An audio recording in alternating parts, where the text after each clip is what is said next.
Hello guys. कैसे हैं आप सब? उम्मीद करता हूँ आप सब स्वस्थ और मस्त होंगे। इसी उम्मीद के साथ स्वागत है आप सबका मेरे यूट्यूब चैनल असल सोशियोलॉजी पर। और आज हम जो है किनशिप नामक टॉपिक, जिसको जो है नातेदारी कहते हैं, उसको जो है हम समझने की कोशिश करेंगे। आइए देखते हैं किनशिप के बारे में। किनशिप किसे कहते हैं, क्या होता है, किनशिप का अर्थ जानने की कोशिश करेंगे। देखते हैं किनशिप का अर्थ। नातेदारी समाज के महत्वपूर्ण आधारों में से है। यौन इच्छा विवाह को जन्म देती है और विवाह परिवार एवं नातेदारी को। तो जैसा कि इन्होंने बताया कि जो व्यक्ति की एक यौन इच्छा होती है और उसके द्वारा जो है हम लोग विवाह को जन्म देते हैं, और विवाह के अकॉर्डिंग जो है, या जब तक व्यक्ति का विवाह नहीं होता उसका परिवार जो है नहीं बनता है, और विवाह परिवार एवं नातेदारी को जो है जन्म देता है। विवाह के आधार पर परिवार बनता है, परिवार के आधार पर नातेदारी बनती है। जिस ढंग से व्यक्ति और समूहों के बीच संबंधों को आयोजित किया जाता है, नातेदारी व्यवस्था की जाती है, नातेदारी व्यवस्था कहलाती है। समाजशास्त्रियों व सामाजिक मानव शास्त्रियों द्वारा परिवार को समाज की इकाई माना जाता है, जो स्वयं में एक नातेदारी समूह है। तो नातेदारी समूह जो है, कुल मिलाकर जो हमारे निकट संबंधी या दूर के संबंधी होते हैं, या कहें साधारण भाषा में कहें कि जो जो भी रिश्तेदार वगैरह जो हम लोगों के होते हैं, उसको जो है हम नातेदार या नातेदारी कह सकते हैं। नातेदारी की कुछ परिभाषाएं हैं। रेडक्लिफ ब्राउन ने क्या बताया है, देखते हैं। नातेदारी सामाजिक उद्देश्यों के लिए स्वीकृत वंश संबंध है, सामाजिक संबंधों के परंपरागत संबंधों का आधार है। ठीक है, तो इन्होंने जो है वंश के आधार पर जो है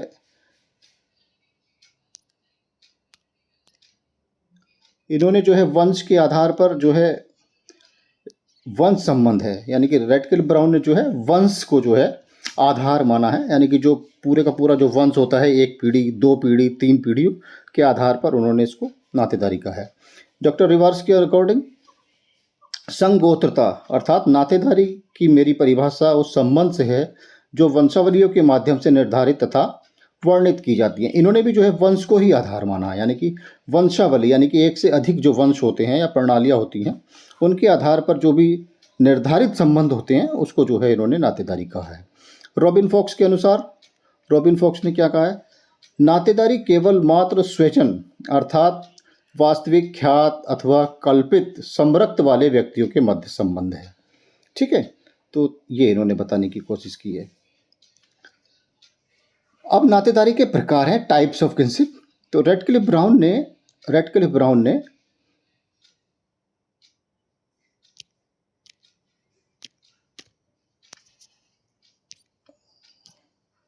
हाँ रेड रेड रेडक्लिफ ब्राउन ने जो है रेडक्लिफ ब्राउन के अनुसार नातेदारी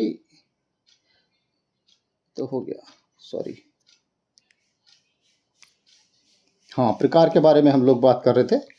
तो प्रकार, रेडक्लिफ ब्राउन ने समाज में प्रचलित नातेदारी व्यवस्था के दो प्रकारों का उल्लेख किया है, अर्थात नातेदारी का निर्माण जो है दो आधारों पर होता है। तो नंबर एक है विवाह संबंधी नातेदार, और दूसरा है, पहला विवाह संबंधी नातेदार, दूसरा जो है रक्त संबंधी नातेदार। तो जैसा कि नाम से ही स्पष्ट है, विवाह संबंधी नातेदार, इस प्रकार की नातेदारी व्यवस्था में विवाह संबंधियों को सम्मिलित किया जाता है, यानी कि विवाह के पश्चात जो भी रिलेशन डेवलप होते हैं, जो भी संबंध या जो भी नातेदार बनते हैं, उनको जो है विवाह संबंधी नातेदार कहते हैं। जैसे पति पत्नी का भी संबंध जो है आफ्टर मैरिज ही जो है बनता है, तो उनको भी जो है विवाह संबंधी नातेदारों में रखेंगे। और विवाह के पश्चात और नए नए जो संबंध बनते हैं, जैसे साला, यानी कि पत्नी का जो भाई होता है साला, और सास ससुर आदि आदि जो भी संबंध है वो सारे के सारे विवाह संबंधों में आ जाएंगे। अब दूसरा क्या है, रक्त संबंधी नातेदार। इसमें रक्त संबंधियों को सम्मिलित किया जाता है, यानी कि जिनका ब्लड जो है एक रक्त जैसे होते हैं, जैसे जैसे माता पिता व संतान, ठीक है ना, भाई बहन, दादा दादी, मामा आदि। तो ये सारे के सारे जो हैं एकदम से रक्त संबंधी होते हैं, यानी जिनका हम कहें कि जिनका कि या कुल मिला के अगर एक साधारण भाषा में कहें कि यानी कि एक ही पेट से पैदा होने वाले लोगों को जो है हम जो है रक्त संबंधी कह सकते हैं। यह ध्यान में रखने योग्य बात है यह ध्यान में रखने योग्य बात है कि नातेदारी व्यवस्था व्यक्ति को भावनात्मक सुरक्षा प्रदान करने का सर्वाधिक सक्षम साधन है। यानी कि अगर नातेदारी व्यवस्था नहीं होगी, है ना, तो व्यक्ति को जो है भावनात्मक सुरक्षा प्रदान नहीं हो पाएगी। ये इन्होंने बताने की कोशिश की है। रक्त संबंधी नातेदार, जहां नातेदारी गणित के अतिरिक्त व्यवस्था का सूचक है, वहीं विवाह संबंधी नातेदार बाह्य व्यवस्था का सूचक है। ठीक है ना। तो इन्होंने कुछ बताने का प्रयास किया है। अब आगे देखते हैं। अब यह है किनशिप की श्रेणियां। तो किनशिप यानी कि जो नातेदारी की जो श्रेणियां हैं, नातेदारी की जो श्रेणियां हैं वो जो है बताने का प्रयास है यहाँ पे। यानी कि संपर्क, निकटता व घनिष्ठता के आधार पर, संपर्क, निकटता और घनिष्ठता के आधार पर जीपी मर्डॉक ने 3 श्रेणियों का उल्लेख किया है। अब वो कौन कौन सी श्रेणियां हैं? प्राथमिक नातेदार, द्वितीयक नातेदार और तृतीयक नातेदार। अब इनको जो है हम डिटेल में आगे जानने की कोशिश करेंगे कि प्राथमिक नातेदार क्या होते हैं, द्वितीयक नातेदार क्या होते हैं और तृतीयक नातेदार क्या होते हैं। तो आइए देखते हैं प्राथमिक नातेदार यानी कि प्राइमरी रिलेटिव्स किनको कहते हैं। तो ऐसे व्यक्ति को प्राथमिक संबंधी माना जाता है जिनसे हमारा सीधा संबंध होता है। कहने का मतलब ये कि जिनसे हम एकदम से व्यक्तिगत रूप से जुड़े हुए, व्यक्तिगत रूप से भी यानी जिनसे एकदम प्रत्यक्ष रूप से हम लोग जुड़े हैं, सीधे सीधे जुड़े हुए होते हैं, उनको प्राथमिक संबंधी कहते हैं। या जिनके संबंध को प्रकट करने के लिए कोई और संबंध बीच में नहीं आता। ये इंपॉर्टेंट बात है ना। यानी कि जिनको प्रकट करने के लिए या जिनके संबंध को प्रकट करने के लिए किसी बीच में किसी व्यक्ति की आवश्यकता ही नहीं, यानी कि सीधे सीधे हैं संबंध। तो मर्डॉक ने जो है इस प्रकार के 8 प्रकार के संबंधियों का उल्लेख किया है। यानी कि प्राथमिक जो संबंधी हैं वो 8 प्रकार के होते हैं। 8 टाइप्स के जो हैं प्राथमिक संबंधी होते हैं। और वो कौन कौन से होते हैं उनको हम जानने की कोशिश करेंगे। जैसे पति पत्नी 1, पिता पुत्र 2, पिता पुत्री 3, माँ पुत्र 4, माँ पुत्री 5, भाई बहन 6, बहन बहन 7 और भाई भाई 8। तो इस प्रकार से ये 8 प्रकार के जो हैं प्राथमिक संबंधी होते हैं, है ना। इनमें अगर हम देखेंगे कि माँ और पुत्र के बीच में या पिता और पुत्र के बीच में किसी की जो है बीच में जो है कोई आवश्यकता ही नहीं है किसी भी संबंध की, तो सीधे सीधे वो जो है एक दूसरे के संपर्क में होते हैं और एकदम से प्रत्यक्ष संबंध होता है उन दोनों के बीच में, कोई बीच में किसी व्यक्ति की आवश्यकता नहीं होती है। ठीक है। इनमें पति पत्नी एकमात्र वैवाहिक संबंधी हैं, है ना, जबकि सभी 7 रक्त संबंधी हैं। अभी हमने पीछे बात की थी विवाह संबंधी और रक्त संबंधी की। तो इसमें जो ये 7 के 7 जो संबंध है वो रक्त संबंधी होते हैं और ये जो मात्र एक जो है वो वैवाहिक संबंधी होता है। वैवाहिक संबंधी का मतलब पति पत्नी, और बाकी जो 7 भाई बहन है ना, वो पिता पुत्री वाले जो संबंध है वो सारे के सारे रक्त संबंधी हैं। द्वितीयक संबंधी नातेदार, द्वितीयक संबंधी नातेदार देखेंगे अब। तो द्वितीयक संबंधी नातेदार में जो है ये है द्वितीयक संबंधी का, जो व्यक्ति प्राथमिक के प्राथमिक होते हैं। आई नहीं बात समझ में? यानी कि जो हमारे प्राथमिक संबंधी हैं उनके जो प्राथमिक संबंधी होंगे उन्हें हम द्वितीयक संबंधी कहेंगे। जैसे या मर्डॉक ने जो है 33 प्रकार के द्वितीयक संबंधियों का उल्लेख किया है। कितने प्रकार के? 33 टाइप्स के जो है मर्डॉक ने द्वितीयक संबंधियों का उल्लेख किया है। अब जैसे देखते हैं, जैसे पिता के पिता, यानी कि पिता जो है, अगर हमारे जो पिता हैं वो प्राथमिक संबंधी हैं, लेकिन पिता के पिता अर्थात दादा, ठीक है कि नहीं, अर्थात जो दादा हुए, दादा हमारे सेकेंडरी संबंधी हुए, द्वितीयक संबंधी हुए। यानी कि दादा का जो है हमारे से एकदम से प्रत्यक्ष संबंध नहीं है, क्योंकि बीच में पिताजी आ रहे हैं, है ना। तो जो जैसे कि कहा कि पिताजी के प्राथमिक कौन हुए? पिताजी के पिताजी प्राथमिक हुए, है ना। उनके पिताजी जो है प्राथमिक हुए, अर्थात हमारे दादा जो हैं वो हमारे लिए सेकेंडरी हो जाएंगे, दादी सेकेंडरी हो जाएंगी।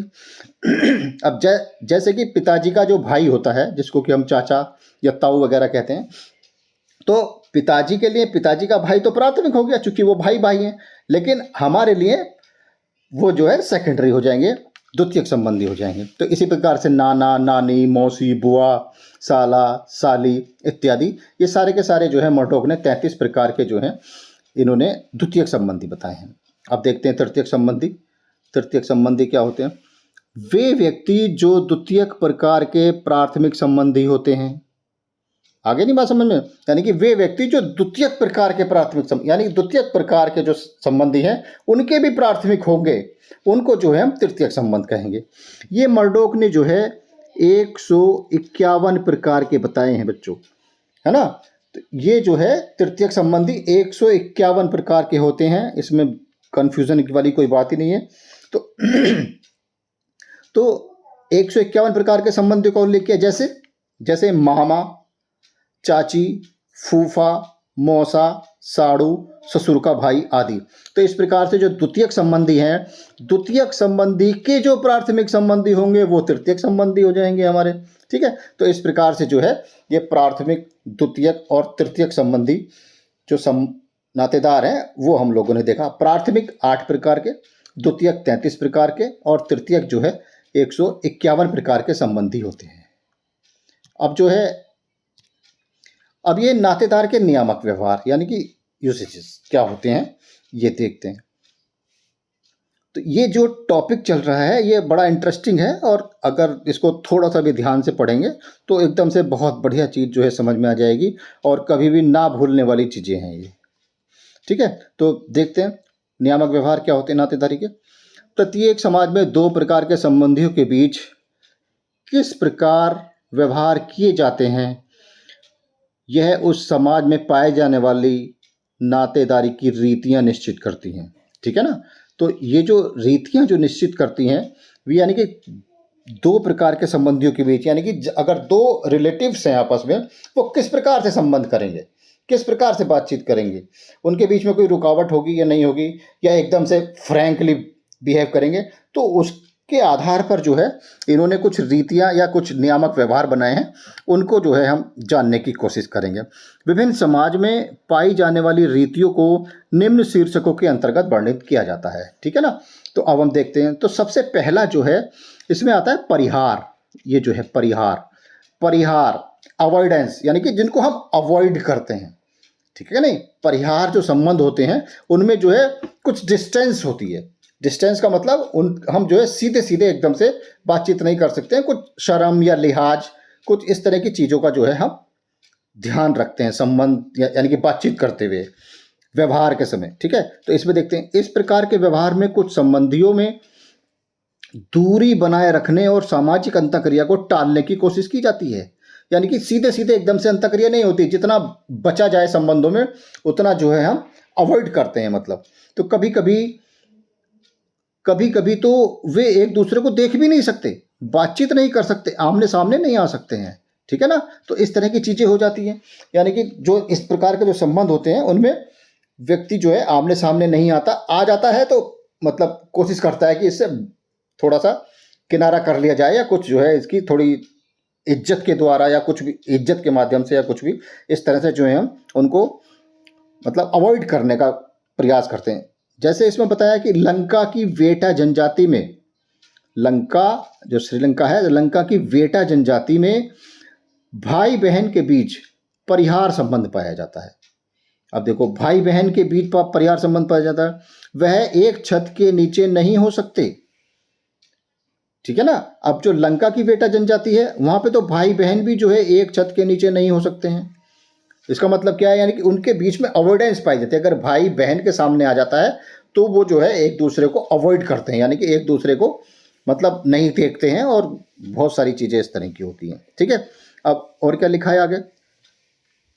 परिहार की अवधारणा का सर्वप्रथम उल्लेख टाइलर द्वारा किया गया, यानी कि जो टाइलर हैं उन्होंने जो है परिहार की अवधारणा दी है। सबसे पहले टाइलर का कहना है कि परिवार का प्रारंभिक स्वरूप मात्र सत्तात्मक था, ठीक है ना। यानी कि जो परिवार पहले बना, सबसे पहले जो इन्होंने बताया कि परिवार का जो प्रारंभिक स्वरूप था वो मात्र सत्तात्मक था और ऐसे परिवारों में दामाद बाहर का व्यक्ति होने से एक अपरिचित व्यक्ति था। यानी कि जो मात्र सत्तात्मक परिवार होते हैं उसमें जो दामाद होता है, ठीक है, वो जो है उसको हम बाहरी समझते हैं। बाहरी का मतलब यानी कि उसके जब कोई दामाद अगर आता है घर में तो उसके साथ जो है हम परिहार संबंध जो है परिहार संबंधों के द्वारा उससे हम अंतःक्रिया करते हैं, यानी कि उसको अवॉइड किया जाता है, उसको जो है बाहर का व्यक्ति समझा जाता है। ठीक है ना, तो ये परिहार संबंधी हो गए। अब हम देखते हैं आगे क्या है यानी कि परिहार संबंधी है भी, यानी कि मौकाधीर जनजाति में बहू अपने ससुर व जेठ के चेहरे को नहीं देख सकती। ये देखो, ये तो हमारे यहाँ भी पाया जाता है कि इस तरह से कि जो बहू होती है, अगर कोई जेठ है या उसका कोई ससुर है, अगर वो उसके सामने आ जाता है तो वो जो है मुंह पे पर्दा कर लेती है या उठ के जो है खड़ी हो जाती है या अंदर चली जाती है, कुछ इस तरह का अवॉइडेंस होता है ना। और दामाद को भी अपनी सास व ससुर के चेहरे को देखने की इजाज़त नहीं होती। ये बात नहीं है हमारे लिए, क्योंकि ये जो ट्राइबल क्षेत्र होता है, ये जो जनजातियाँ होती हैं, इनके लिए अलग अलग नियम, अलग अलग कानून इस प्रकार के पाए जाते हैं कि वो हम अगर सुने तो अजीब लगेगा और हमें लगता है कि एकदम से बहुत ज़्यादा नई चीज़ें जो हैं एकदम से देखने को सुनने को मिलती हैं। तो दामाद भी जो है अपनी सास व ससुर के चेहरे को नहीं देखता। आ रही नहीं बात समझ में? मौकाधीर जनजाति में जो श्रीलंका में पाई जाती, नहीं श्रीलंका में नहीं। और जो दूसरी वाली है ये न्यू गिनी की बुकाऊ जनजाति है। न्यू गिनी जो है जगह का नाम है। न्यू गिनी की बुकाऊ जनजाति में दामाद और सास ससुर एक दूसरे के नाम नहीं ले सकते, ठीक है, परस्पर छू नहीं सकते एक दूसरे को और ना ही साथ भोजन कर सकते हैं। ये जो है ये भी अवॉइडेंस वाला ये परिहार संबंध। और ये एक और है ऑस्टायक जनजाति। ऑस्टायक जनजाति में जब कोई संतान पैदा ना हो, बहू को सास के सामने जाने की मनाही होती है। यानी कि जब तक कोई संतान पैदा नहीं होती तब तक बहू जो है अपनी सास के सामने नहीं जाएगी, यानी कि उससे अवॉइडेंस रखेगी, यानी कि उससे परिहार का संबंध रखेगी, उससे कुछ दूरी बना के रखेगी, उसके सामने नहीं जाएगी। यदि उसका सामना हो जाता है तो मुंह को छुपा लेती है। ठीक है कि नहीं? अगर बहू का या सास का एक दूसरे से सामना हो गया तो बहू भी जो है मुंह छुपा लेगी फिर। ठीक है ना। अब आता है दूसरा संबंध, ये है परिहास संबंध। इसको हम जोकिंग रिलेशन कहते हैं, यानी कि हंसी मजाक वाले संबंध। यानी कि जो ऐसे संबंध जिनके साथ हम हंसी मजाक जो है हो जाए उनको जो है हम परिहास संबंध कहते हैं। ये देखते हैं, यह संबंध हंसी मजाक पर आधारित होता है। इसमें दो संबंधियों में घनिष्ठ संबंध पाया जाता है। इसका वर्णन रेडक्लिफ ब्राउन द्वारा किया गया है बल्कि। ठीक है ना बच्चों। तो ये जो है परिहास जो संबंध है वो रेडक्लिफ ब्राउन द्वारा बताए गए हैं। और इस प्रकार के संबंध होते हैं जैसे कि जोकिंग रिलेशन, यानी कि हंसी मजाक वाले संबंध, यानी कुछ संबंधियों के साथ हम जो है हंसी मजाक कर सकते हैं। ठीक है, तो इसमें बताया डॉक्टर रिवर्स जैसे जैसे बताया इसमें, जैसे जीजा और साली के मध्य संबंध होता है ना। जीजा साली का जो संबंध होता है हमारे समाज में वो एकदम से जोकिंग रिलेशन है, हंसी मजाक वाला संबंध है। और मामी भांजे का, यानी कि मामी भांजे का भी जो है संबंध जो है वो क्या होता है, वो परिहास संबंध होता है। जोकिंग रिलेशन जो है उन दोनों के बीच में पाया जाता है। ठीक है, तो डॉक्टर रिवर्स का क्या कहना है? डॉक्टर रिवर्स कहते हैं कि परिहास के संबंध ममेरे फुफेरे विवाह संबंधों के कारण पैदा हुए हैं। ठीक है, इन्होंने अपना कुछ नया तर्क दिया है कि ममेरे फुफेरे विवाह संबंधों के कारण पैदा हुए हैं। अब ये क्या है आगे, बैक्स द्वीप में फूफा एवं भतीजी के बीच परिहास संबंध पाया जाता है। ठीक है, यानी कि ये एक बैक्स द्वीप है, वहाँ पर जो है फूफा भतीजी के बीच, यानी कि जो फूफा होते हैं और जो उनकी जो भतीजी होती है उनके बीच जो है जोकिंग रिलेशन पाया जाता है, यानी कि हंसी मजाक वाला संबंध पाया जाता है। अब ये क्या है, पेंटिकॉस्ट द्वीप में दादा पोती एवं दादा पोते पोते का विवाह प्रचलित है। इसका मतलब दादा पोती का विवाह कहीं सुना है? नहीं सुना। लेकिन ये जो द्वीप है और यहाँ पे कोई मतलब ये जो द्वीप है इसी नाम के लिए जो है ये जाना जाता है कि यहाँ दादा पोती और दादा पोते का विवाह प्रचलित है। अब बताओ, ठीक है, तो कुछ भी संभव है। परिहास के बाद अब हम देखते हैं, ये परिहास के बाद जो आता है ये है माध्यमिक संबोधन। है ना। माध्यमिक संबोधन, माध्यमिक संबोधन देखते हैं किसको कहते हैं। सर्वप्रथम टाइलर द्वारा, यानी कि टाइलर द्वारा इसका प्रयोग किया गया, है ना। टाइलर ने जो है सबसे पहले माध्यमिक संबोधन को दिया। इसमें इसमें किसी के माध्यम से दूसरे को पुकारा जाता है, यानी कि कोई आदमी अगर हमें किसी को पुकारना है तो उसको हम डायरेक्ट नहीं पुकारते, है ना। जैसे तुम लोगों ने भी जो है अपने आस पड़ोस में या अपने घर परिवार में भी देखा होगा, अगर तुम्हारी मम्मी अगर तुम्हारे पापा को बुलाएंगी तो उनका सीधे सीधे नाम नहीं लेती, है ना। अगर बच्चे के नाम के द्वारा बुलाएंगी, है ना। अगर किसी बच्चे का नाम सोनू है या टोनी है या कोई कुछ अन्य नाम है, राजू है या कुछ और नाम है, तो उसको कहेंगे राजू के पापा, टोनी के पापा, है ना। या अपनी जो बड़ा बच्चा होता है उसके नाम के आधार पर पुकार, यानी कि ये जो बीच में हमने नाम लिया, है ना, यानी कि किसके पापा, तो इसी को जो है माध्यमिक संबोधन कहते हैं। यानी कि बीच के माध्यम के द्वारा हम किसी को बुलाएं, किसी को पुकारें, अंतःक्रिया करें, तो उसी को जो है माध्यमिक संबोधन कहते हैं। इसमें किसी के माध्यम से दूसरे को पुकारा जाता है, क्योंकि समाज में उसको नाम से पुकारना मना है, ठीक है। अगर कोई पति है और पति को जो है नाम से नहीं पुकारा जाता हमारे भारतीय समाज में, तो हम जो है पति को एजी, ओजी, तो जो ये एजी हुआ, ओजी हुआ, सुनते हो जी, इस तरह के जो शब्दों का प्रयोग करते हैं हम, वो सारे के सारे माध्यमिक संबोधन के अंतर्गत आते हैं, ठीक है ना। हमारे समाज में परंपरागत प्रथा रही है कि पत्नियां अपने पतियों के नाम का उच्चारण नहीं करती थी और पुत्र या पुत्री का नाम लेकर पुकारती थी। हालांकि इसमें परिवर्तन हो गया है। अब अगर हम वर्तमान समय में देखें तो आजकल तो सब लोग नाम लेते हैं, है ना, क्योंकि आजकल का जो समाज है थोड़ा सा पढ़ लिख गया है और अपने आप को डेवलप मानता है और मॉडर्न सोसाइटी हो गई है आजकल की हमारी। तो आजकल जो है हम इस माध्यमिक संबोधन का प्रयोग ना करके अपना सीधे सीधे, अगर पत्नी को बुलाना है तो पत्नी को उसके नाम से बुला लेते हैं, और अगर किसी पति को बुलाना है तो पति को भी जो है पत्नियां उसका नाम लेकर के आराम से बुला लेती हैं। इसमें जो है बहुत ज़्यादा शर्म लिहाज आजकल नहीं रही है। तो टाइलर माध्यमिक संबोधन की रीति की उत्पत्ति मात्र सत्तात्मक परिवार के कारण मानते हैं, यानी कि टाइलर जो है इसको भी जो है मात्र सत्तात्मक परिवारों के कारण ही मानते हैं, ठीक है ना। और देखते हैं दक्षिण अफ्रीका के बेचुयाना, पश्चिम कनाडा की क्रो, साइबेरिया की गोल्ड तथा भारत की खासी जनजाति में विशेष रूप से प्रचलित है। ये जो प्रथा है ये जो है दक्षिण अफ्रीका की बेचुयाना जनजाति है एक, और पश्चिम कनाडा की क्रो जनजाति और साइबेरिया की गोल्ड जनजाति, ठीक है, और भारत की खासी जनजाति में जो है ये प्रथा यानी कि माध्यमिक संबोधन पाया जाता है। होपी जनजाति में एक स्त्री अपनी सास को आमुख की दादी तथा ससुर को आमुख के दादा कहकर पुकारती है। यानी कि अगर कोई स्त्री है और उसको अपनी सास को पुकारना है तो वो अपने बच्चे के माध्यम से बुलाएगी, है ना, कि टिंकू की दादी सुनो, टिंकू की दादी, टिंकू के दादा सुनो।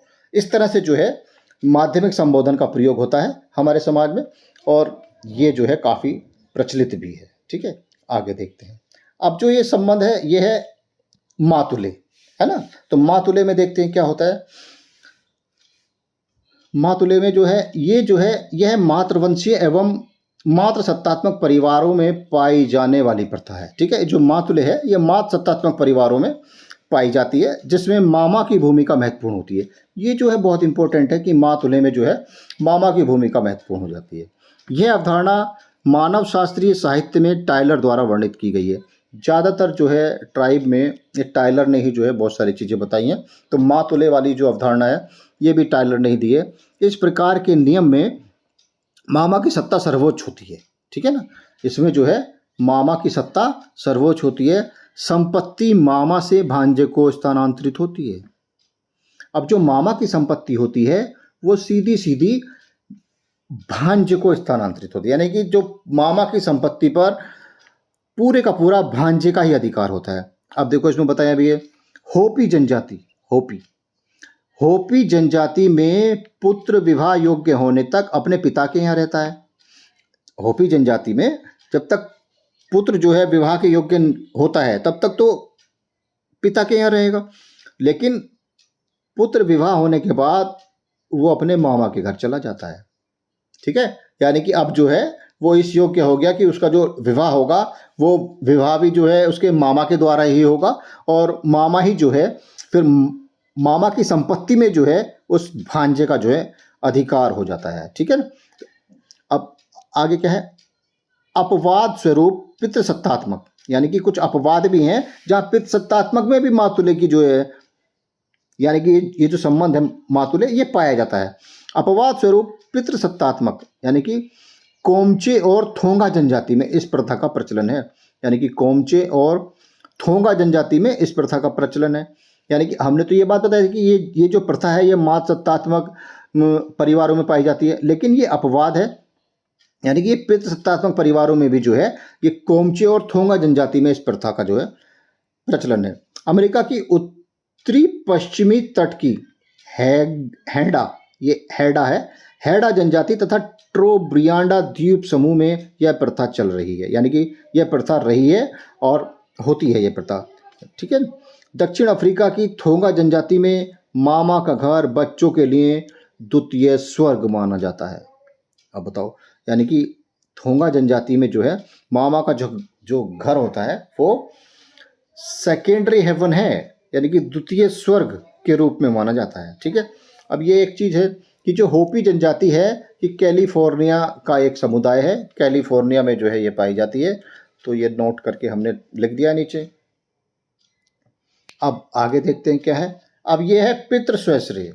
ठीक है ना, पितृ स्वश्रेय एमिटेट, इसको क्या होता है, यह प्रथा मातुले प्रथा के बिल्कुल विपरीत है। यानी कि मातुले में जो है मामा जो है होते थे इम्पोर्टेंट। ठीक है ना, इसमें मामा की भूमिका ना हो करके इसमें पिता की बहन, इसके अनुसार पिता की बहन यानी कि बुआ पिता के बच्चों के प्रति उत्तरदायी होती है।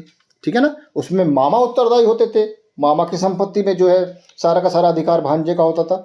इसमें जो है पिता की बहन जो होती है, जो बुआ होती है, जिसको हम बुआ कहते हैं, वो बच्चों के प्रति उत्तरदायी होती है। यानी कि उनकी जो रख रखाव है, किस तरह से क्या करना है, वो सारा का सारा बुआ के द्वारा ही होता है। यह संबंध अधिकांशतः पितृसत्तात्मक परिवारों में होते हैं। ठीक है ना, तो ये संबंध जो है पितृसत्तात्मक परिवारों में पाया जाता है, पितृ स्वश्रेय वाला। रिवर्स ने अनेक जनजातियों में इस प्रथा के प्रचलन की चर्चा की है। यानी कि डॉक्टर रिवर्स हैं, उन्होंने जो है इस अनेक जनजातियों में जो है इस प्रथा की जो है चर्चा की है। टोडा जनजाति में एक बच्चे का नामकरण करने का अधिकार उसकी बुआ को ही होता है। ठीक है ना। वैसे अगर हम अपने समाज में भी देखें, जनजाति समाज को छोड़ करके भी अगर हम देखें, तो बुआ का जो है जो रोल होता है वो काफ़ी इम्पोर्टेंट होता है फैमिली में। और नामकरण की जो बात आती है बच्चों के, तो हमारे यहाँ भी जो है बहुत इसी तरह से जो है बुआ को जो है हम कहते हैं कि हमारा जो नाम हमारे बच्चों का रखा जाएगा वो बुआ के माध्यम से ही रखा जाएगा। तो ये जनजातियों के अलावा जो है भारतीय समाज जो गैर जनजातीय समाज है उसमें भी पाया जाता है बहुत सारी चीज़ें इस तरह की। सहकष्टी, ये देखो बालको, ये क्या है, ये नई चीज़ है। इस प्रकार के नियम का संबंध कुछ जनजातियों से है। एक ऐसी प्रथा जिसमें पत्नी प्रसव काल के दौरान जिन निषेधों का पालन करती है ना, पति को भी वह सब करना पड़ता है। कहने का मतलब यह है कि जब पत्नी प्रसव काल के दौरान होती है या जब वो पेट से होती है पत्नी, तो जिन जिन नियमों का या जिन जिन नियमों का या किसी और चीज़ का जो वो पालन करती है, घर में जो भी नियम कानून होते हैं उनका जो पालन करती है, तो पति को भी वही सब करना पड़ता है। ठीक है ना, यानी कि जो वो करेगी वही जो है उसका हस्बैंड भी करेगा। तो इसको इसीलिए इसको सहकष्टी कहते हैं। यानी कि जो भी कष्ट है वो साथ साथ का कष्ट है ना। सह का मतलब साथ और कष्टी का मतलब कष्ट। और जो साथ साथ कष्ट यानी कि पति और पत्नी जो है साथ साथ कष्ट जो है झेलेंगे या वो महसूस करेंगे इस तरह की पीड़ा को जो उनकी पत्नी महसूस करती है। वह भी उसी प्रकार के कष्टों को झेलता है जो कष्ट प्रसवा को होता है। ठीक है ना। हाँ, टोडा, टोडा, खस और खासी जनजाति में यह प्रथा पाई जाती है। कुछ सामाजिक मानवशास्त्रियों ने इस प्रथा के संबंध में यह टिप्पणी की है कि यह पति पत्नी में प्रेम व एकता की भावना को इंगित करता है। ठीक है ना, ये जो है हस्बैंड वाइफ में जो रिलेशन होता है उसमें इंटीमेसी को और ज़्यादा स्ट्रोंग करता है, इस बारे में जो है ये बताते हैं। मेलिनोवस्की ने भी जो है इस चीज़ का समर्थन किया है। ठीक है, मेलिनोवस्की ने सहकष्टी का समर्थन किया है। तो इसी के साथ जो है हमारा जो आज का टॉपिक था नातेदारी, ये जो है यहीं पे हम समाप्त करते हैं। और thank you for watching. Please like, share and subscribe the video. Thank you. Thanks a lot बच्चों।